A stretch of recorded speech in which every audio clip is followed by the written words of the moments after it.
Hey there, everybody. Would you believe this is the first video I've recorded in like months? It's Thanksgiving is what day it is today. And what we're doing is we're doing some grilling, because that's what I do.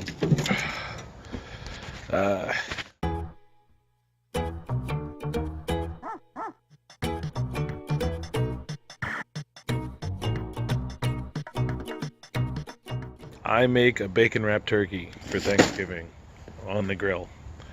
And my family, my friends, everybody just loves this darn thing. And I remember a couple of years ago when I first came up with the idea, shout out to you, Brandon, it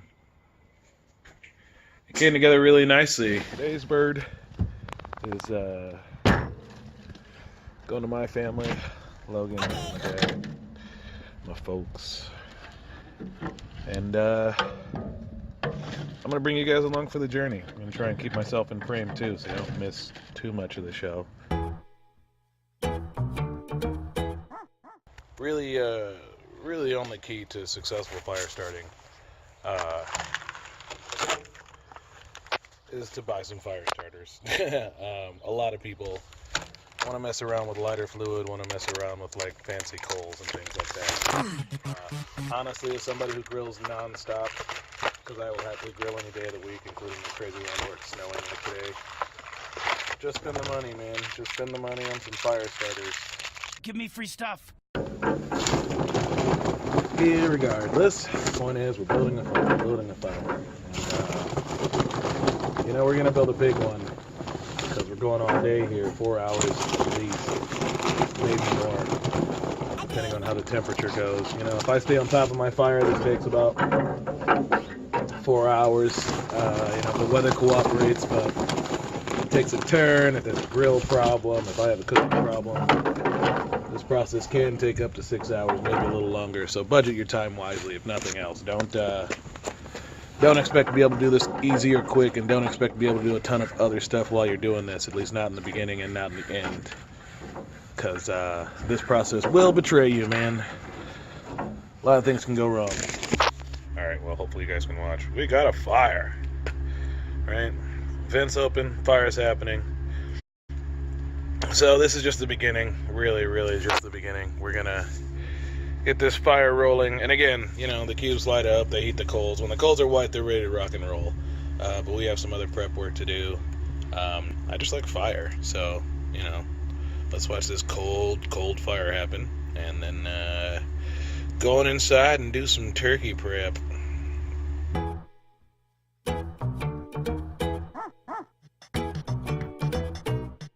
Here's the birds, because I am literally Bob Belcher this year. I have 2 turkeys here and a third one at a location yet to be revealed, or unrelated location, but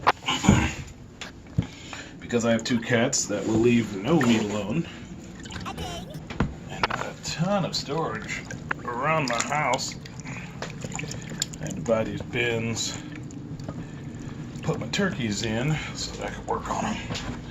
So now I got the turkey in the kitchen at least, which is at least kind of clean, and spare you the side of my filthy kitchen.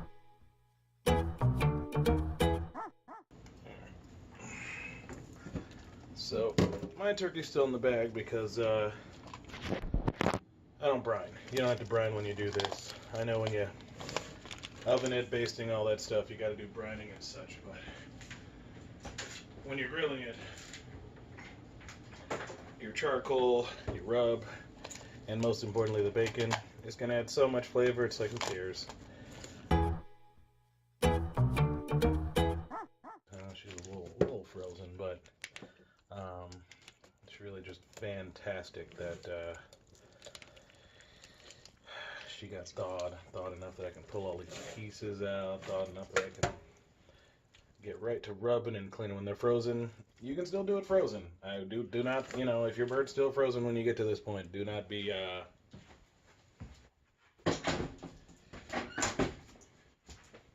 don't be maybe not disappointed. Be disappointed because that means you blew it, loser. But don't be disheartened. You can still pull this off. What you can't do with this bird that you can do with all other turkey forms, I think, even deep fried, is stuff it. Because, I mean, there's probably a stuffing you can do. Don't let me say that too boldly. There's definitely, you know, some nut job out there has come up with something you can stuff this bird with that makes it taste amazing, even if it's like, you know, because people do like beer can chicken and things like that. So again, I suspect there's a stuffing strategy here in place. But again, for the purposes of making a bacon wrapped turkey on the grill, you know, you do not need to add a ton of flavor to this. We're gonna flavor up the skin, give it something to cook into there, and some nice smell cakes, you know, make it go down real smooth. But really, we're counting on the bacon and the grill to do most of the work here. Next phase, water. I'm assuming you don't need to see me pour water, but the point is, you see what I just did there? I blew it and I got some on the coals. Don't pour it on your coals, because cold water, which you should also use hot water if you want to make this fast rather than slow. But that water needs to stay full, because that's your flavor, that's your heat, that's a ton of stuff. I can't remember what this is actually called, because I'm not a real food. I don't really need chips, you know, because again, this turkey is going to be delicious when it's finished. But I like the chips for flavor, man. I like my bird to taste like something, except, you know, outside. Unfortunately, I think I'm out of cooking chips, which sucks. I definitely should have bought some more of those, but that's fine. Threw that too far. Cooking chips or not, I think we're gonna have a glorious day. I might find something in the house to season it. You can use regular seasonings if you want. Anything that's gonna transfer, you know, heat and flavor in water. Let's rub a bird. What? Talking to the camera. Everybody wants to know how this is done, so I figured I'd record a video.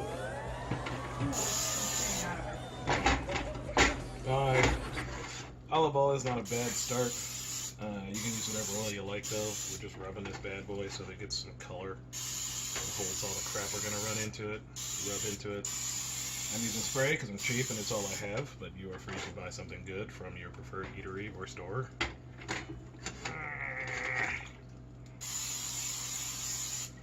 But then you pick some stuff to rub on it.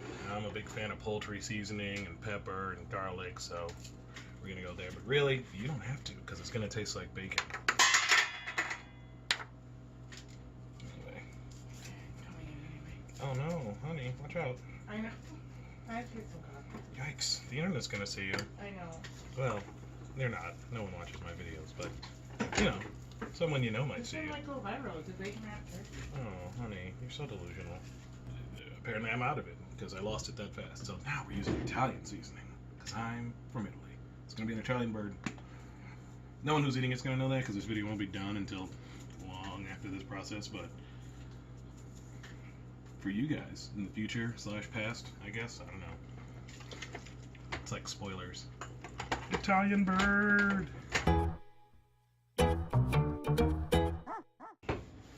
I've been provided a lot of bacon for this year's efforts. You know, the multi-bird situation requires a lot of supplies, but even beyond that, people get excited when you tell them you're making something wrapped in bacon. And everybody's got their own bacon that they like the most, so I was donated about 3-4 different bacons. Actually, I guess also, in addition to this, I'm going to make candied bacon, which maybe I won't record because it's super easy, but we'll see. Lucky's, if you're a Cleveland native, is awesome. It's an awesome alternative to places like Trader Joe's. The girlfriend happened to find that they have some amazing bacon. So that's what we're going to be bacon wrapping with today.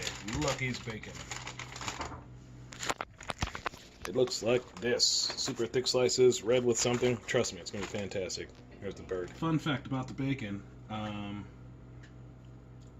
Well, for starters, you're going to lose a bunch of it because it's going to burn right off the bird. Or not burn, but, you know, it'll be on the bottom or whatever. But that's okay because you want all that flavor in there while it's cooking. 2, you got to pin it down because it will come off. This bacon isn't even... Yeah, we're going to have to get kind of creative with this because normally I use Normally I use just generic store-bought bacon, you know, your India Kitchen, your not Hillendale Farms, but all those. This stuff, as I mentioned, is from Lucky's and is super thick sliced, and thick sliced bacon is usually not as long, you can't stretch it as much. So we're only going to go so far around this bird. We're only going to be able to go so far around the bird with this, but I think it's still going to be totally fine. We're still going to have plenty, we're still going to have enough. And also, some of the recipes you read online, in fact the first couple recipes I read, the first couple ways I did it, they say you need to use a bacon weave. Bacon weave is probably a better way to go. If you have a bigger grill, if you have a bigger bird, if you have more effective cooking utilities and facilities, by all means go bacon weave. Fun thing I learned about this process: don't use colored toothpicks. They melt. Well, they don't melt, but they transfer their color. So you'll wind up with a bird with lots of little blue and pink and purple or whatever color you buy dots all over them.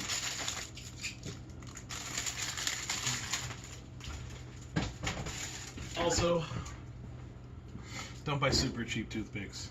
They also melt. But these might be super cheap. Does this have it? Nope. It only opens that way. Alright. So, I don't know how much of this prep work I'm going to make you guys watch, because some of this is really boring. But, you know, this process here is basically just like getting the bacon on the bird, finding good parts of the bird to stab it into. Don't just put it in the skin, man. Get a muscle. Get something strong, because you know, eventually the grease, the heat, everything's going to take over and adhere these bad boys together. But off the cuff, you know, off the beginning here, you really want to make sure your bacon and your bird are together. And also, by all means, bunch the turkey up together. You know, don't let it really, you know, fall apart. Don't let the bird go all over the place. By all means, use the sticks to hold it together, because again, it's not stuffed, it's not brined, it's not a lot of the stuff that helps the turkey really get to that Thanksgiving happy place, that pre-prep, pre-cook happy place. And then, you know, because they're sticks, you can actually lay strips of bacon on them, you know, punch the sticks through, and then you pseudo, you know, you make your weave. Again, a lot of people say just go weave off the rip, but that's a lot of bacon, and a ton of it burns off.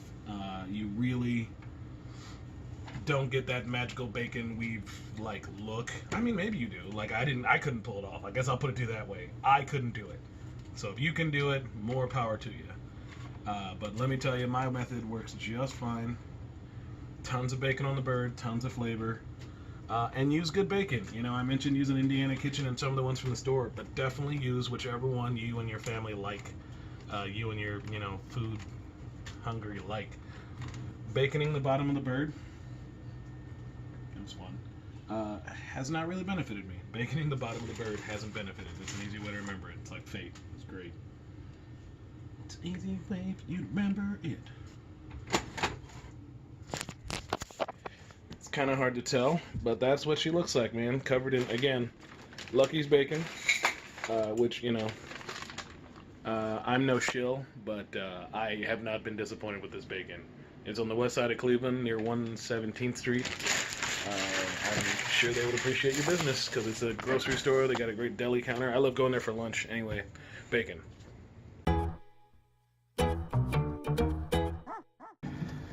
You know, proper grill maintenance is a huge part of grilling. People who buy crappy grills and treat them crappily have crappy grilled foods. It's very simple. If you want to be able to grill good, if you want to have good food prepared on the grill, you got to put a little effort in, man. That means putting your grill away. That means cleaning it. That means seasoning your, I don't know what they're called, your grills, I guess. Which I'm going to go do, because this is disgusting. Alright, well, you guys missed some stuff, because we're out of storage space, so won't be doing a super long recording, but this is what she looks like when she's underway. Bacon's on there, tooth picked up, coals are running, the juices are flowing. The juice looks good because I poured a ton in there, so shouldn't really have to replace that soon. I'm just gonna try and buff my fire here. Again, you know, a huge part of this is just gonna be keeping the fire going all day long. You know, she's gonna cook pretty easy here. I don't think I'm gonna have to move it or anything if I get my temperature just right. The outer rims are gonna get a little crispy, but nobody seems to mind if the wings and the underside of the thigh is a little crispy. That's just kind of the way this thing goes. And then you know, the rest of the bird will be more on the tender side, but as long as I close it, as long as I keep the grill closed, keep the top down and the heat up high, we should get through this successfully. This is at about, I want to say 30 minutes in. You can, you know, you can close your vents to kind of try, and all this is going to ash. All this fire is going to ash down, which is why you can just stack it on top. You may have to kind of beat it with your hands to get it to, freezing. To get it in the hand, I guess that is the name of your sex tape. But the vast majority is just, you know, get the coals in there, keep them hot, keep it from falling asleep. It's cold out, you know.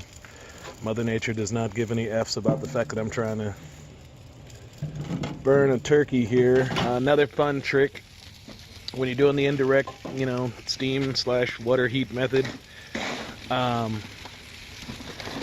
you can tell how well your fire is doing by the bubble situation. You know, you can see it's bubbling pretty furiously over here, but over here it's kind of chill.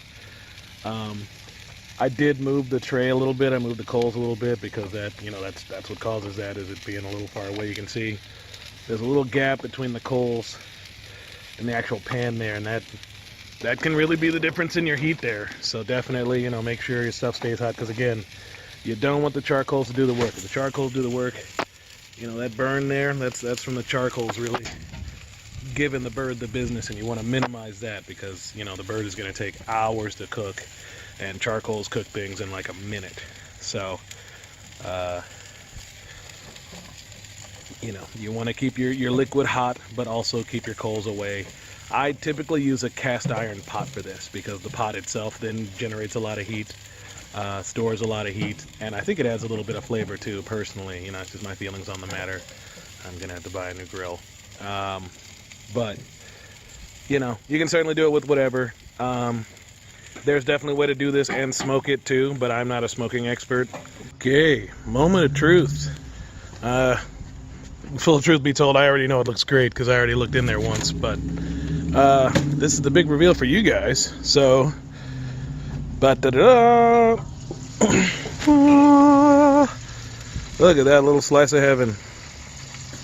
Grilled to perfection, cooked through and through, super bacony. A little disappointed the bacon content.